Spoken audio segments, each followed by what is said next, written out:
Hey guys, Merry Christmas. Today I'm going to be reviewing the movie from 1990, Home Alone, perhaps the greatest Christmas movie of all time next to its sequel, Home Alone 2, Lost in New York, which I'll review sometime in the future. The movie starts off in a Winnetka home where the McAllister family is preparing for a trip to Paris. The family are pretty much rushing to get everything packed. I mean, why wouldn't you when there's like 15 people in your house?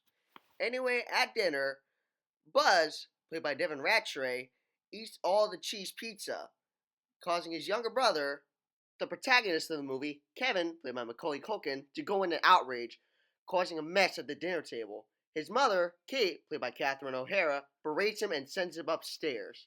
The two get into a small argument, which ends with Kevin quipping that he doesn't want to see his family again. The next morning, the family are rushing to get to the airport on time, missing one key person. Shortly after, Kevin rises from his attic and investigates the house, seeing that it's empty. When he realizes he got his wish, he starts doing some wacky shit. Stuff I wouldn't even get away with. Meanwhile, Peter, Kevin's father, played by John Hurt, and Kate are questioning on what they forgot. Seriously?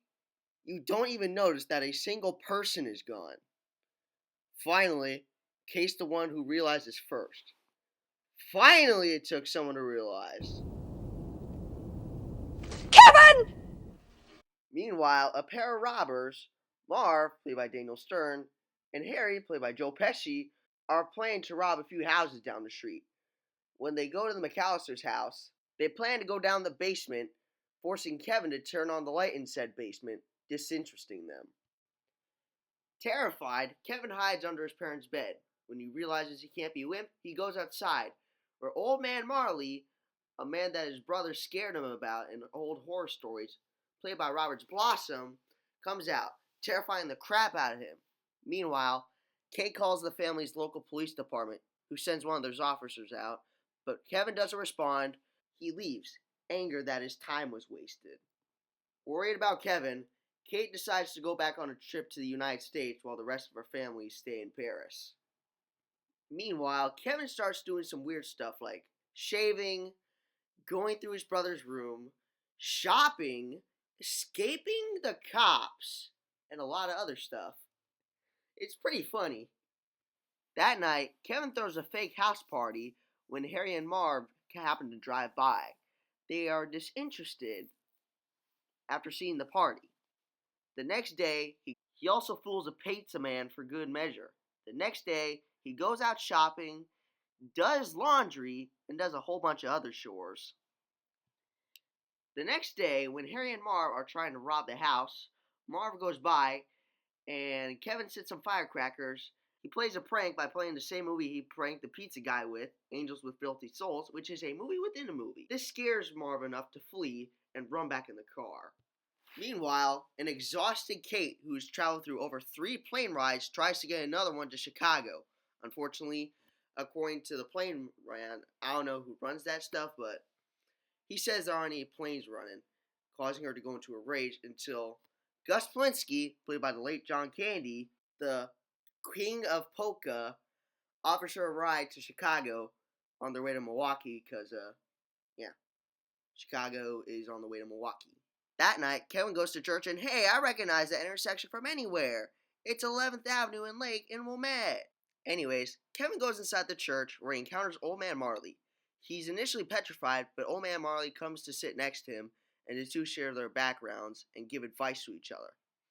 Then, realizing that Marv and Harry are going to rob their house after overhearing their conversation earlier in the film, he dashes home and sets up homemade traps. When Marv and Harry arrive at the McAllister house, they are, in order, shot in the balls, shot in the head, slip off the stairs, slip down the stairs, slip off the stairs again, hit in the face with an iron, burning one's hand, stepping on a nail, my personal favorite, for all the wrong reasons,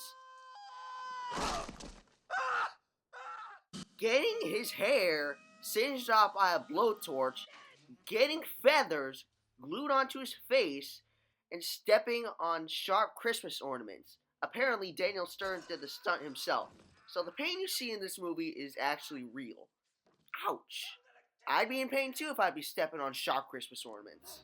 They then slip on toy cars, get hit in the face with paint cans, one trips on a trip wire, the other gets a tarantula on his face. Daniel Stern's reaction was real, by the way. And when Kevin goes on a zip line, the two criminals go after him on the zip line, but Kevin cuts the rope with gardening shears, causing both of them to crash into the wall, badly wounding them. When Kevin escapes to a neighbor's house, Kevin goes through the basement while the criminals go through the front, and they hang him on a hook, and Harry tries to bite off Kevin's fingers.